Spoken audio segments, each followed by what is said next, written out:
За гişütte өглөөний дүргээ Монгол Улсын нэгдсэн төсвийн 27 оны төсвийн хүрээний мэдээлэлтэй танилцлаа. Ялангуяа эрүүл мэндийн салбарын өөр зэлийн асуудал байгаа өглөг авалгын асуудал.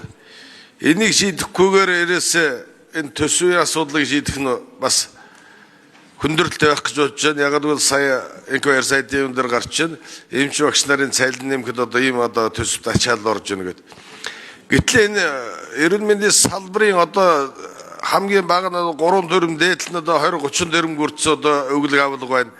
Энийг шийдэж энэ төсвийн нэгдсэн төсвийн 27 оны төсвийн хүрээний мэдээлэлд тусахгүй болохгүй. Энэ талаар одоо өөр зэлийн ил болгосноо ер нь хэдэн шийдэгдсэн бэ гэдэг асуудал байна. Дараагийн асуудал энэ мал эмнэлгийн дэвшил технологийн үйлдвэр байгуулах мал эмнэлгийн хөрөлөнгийн судалгааны төвгээд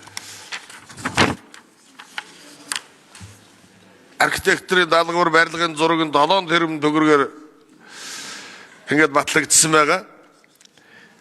За энэ үйлдвэр баригдсанаар 100% импортоор авч байсан малын өвчнөний онцлогын 30%, эмбио бэлтгэлийн 80%, жилдээ 15-аас 20 тэрбум төгрөг зар суулгах гоцоод өвчнөөс сэргийлэх вакциныг хэрэгцээг дотооддоо бүрэн хангах боломж байгаамаа.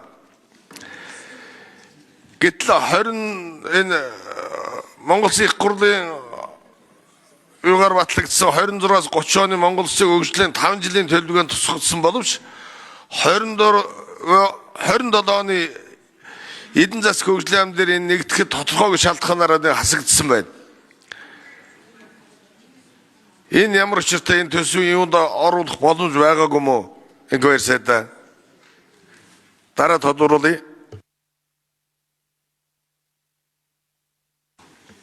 За инквайр сайт хариулъя. Жадамбай инквайр сайтын микрофон. Мал эмнэлэг манай хөдөө аж ахуйн одоо тэргүүлэх гол салбар мөн Монгол Улсын хөгжлийн бодлогод хөдөө аж ахуй хүнс хөнгөн үйлдвэрийг хөгжүүлэх нь одоо тэргүүн ээлжийн зорилтуудын нэг байгаа. За үүн дотроо бид нар малны эрүүл мэндийг хангах үүднээс ийм био бэлтгэлийн дотоодын үйлдвэрлэлийг эрс нэмэгдүүлэх шаардлагатай.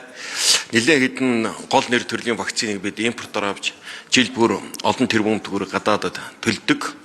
За иймд бол дотоодын үйлдвэрлэл хөгжүүлэх нь одоо хөгжлийн тэргүүлэх бодлого байгаа. Шаардлагатай хөрөнгө оруулалт техник эдийн засаг боловсруулах зардлыг тусгаж аваа. Монгол Улсыг 26-аас 30 он хөгжүүлэх хөгжлийн бодлогод тэргүүлэх одоо зорилтоор туссан. За энэ бол бодлогоос ерөөсөө гарч байгаа зүйл алга. Төсөв мөнгөний санхүүгийн байлттай холбоотойгоор эренбэнд оруулаад үзэхэд бас зарим нь бүрдэл дутуу, тооцоо дутуу, өөр ашигын одоо үндслэлүүд нэлээд дутуу байгаа тул зарим хөрөнгө оруулалтууд хойшлох, хойгуур эренблэгдэх юм асуудал үүсэж байгаа. А бодлогын хувьд бол тэргүүн ээлжинд хөдөө аж ахуйн салбарын хамгийн түрүүн ээлжинд барих юм бол энэ мал эмнэлэг, эмбио бэлтгэлийн үйлдвэрлэлийг нэмэгдүүлэх зорилт байгаа. За энэ бол бодлогын хүрээнд аваад ингээд цаашдаа аваад явнаа.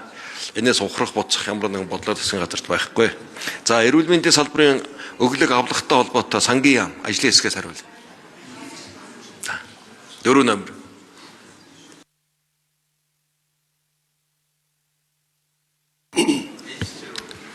За 4-р микрофон. Ажлын хэсэг хариулъя. Санжаадаж дарга. За сангийн яам төсвийн бодлого төлтийн газрын дарга Санжаадаж бэсэн гишүүн асуултанд хариулъя. За тэгэхээр одоогийн манай эрүүл мэндийн даатгалын тухай бол эмнэлгийн тусламж үйлчилгээний тухай хуулийнхын дагуу бол эмнэлгийн байгууллага болвол хийсэн ажлынхын дагуу гүйцэтгэлээрээ санхүүжилтээ авдаг. Өөрөөр хэлбэл ямар өвчний оншоор ямар өвчтнийг хэдэн удаа ямар чанартаагаар чанарын одоо шаардлага хангасан байна уу гэдгээр бол эмчилсэн үгүүгээр шалтгаалж санхүүжилтээ авдаг байгаа. Оны эхэнд эрүүл мэндийн даатгалын ерхий газраас эмнэлгийн байгууллагуудад 198.4 тэрбум төгрөгийн өртөө байсан бол нэгдүгээр улиралд энэ өрийг бол бүрэн төлөөд барагдуулсан. Өөрөөр хэлбэл хийсэн ажлынхын төлбөрийг бол эмнэлгүүдэд бүрэн өгсөн гэсэн. За одоо бол ямар өрний асуудал яригдж байна гэхээр эмнэлгийн байгууллагууд маань харин эмийн компаниудад ийм хангануудад өртөө асуудал байна. Энэ бол эмнэлгийн өөрийнх нь орлого зарлагтаа тааруулж үйл ажиллагаагаа явуулах хэрэгтэй байсан менежментийн асуудал. За энэ дээр бол эрүүл мэндийн яам ажиллаж байгаа.